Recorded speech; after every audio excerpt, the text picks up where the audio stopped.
Hi friends, ఎలా ఉన్నారు? బాగున్నాయి. ఇది చికెన్ కొబ్బరి గ్రేవీ కర్రీ అనమాట. కొబ్బరితో చేస్తుంది అనమాట.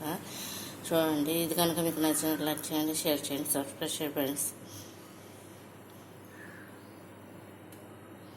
ముందు చికెన్ తీసేసుకుని ఫ్రెండ్స్, దీన్ని ఒక పక్కన పెట్టేసి క్లీన్ చేసేసి ఆనియన్స్, పచ్చిమిరపకాయలు, కరివేపాకు, కొత్తిమీర ఒక పక్కన పెట్టేసి సరిపడా ఆయిల్లో ముందు అల్లం వెల్లుల్లిపాయ పేస్ట్ పచ్చివాసన పోయేంత వరకు ఫ్రై చేసేసుకుని ఆనియన్స్ దాంట్లోనేమో చికెన్ వేసేసుకోవాలన్నమాట. చికెన్ వేసిన తర్వాత అది వాటర్ వచ్చిన తర్వాత ఫ్రెండ్స్ దాంట్లో ఏంటంటే పసుపు, కారం, ఉప్పు, సాల్ట్ అన్నీ వేసేసుకొని అది కుక్ అవుతుండగా వాటర్ వస్తుంది కదా, వాటర్ వచ్చేటప్పుడు పచ్చి కొబ్బరి కోరేసి కానీ లేకపోతే తురిమి కానీ లేదు అంటే ఫ్రెండ్స్ మిక్సీ పట్టేసి అది వేసేసుకోవాలన్నమాట. ఎక్కువే అనమాట, ఒక చెప్ప లేకపోతే చెప్పులో సగమనే వేసుకోవాలి. వేసుకుని అదంతా కూడా చల్లేసుకోవాలన్నమాట. దీంట్లో వేసుకున్నాక వాటర్ పోసుకొని దించే ముందు గరం మసాలా పౌడర్ వేసుకోవాలన్నమాట ఫ్రెండ్స్. ఇది చూడండి, ఇది కనుక మీకు నచ్చినట్లు లైక్ చేయండి, షేర్ చేయండి, సబ్స్క్రైబ్ చేయండి ఫ్రెండ్స్. నచ్చింది అనుకుంటా.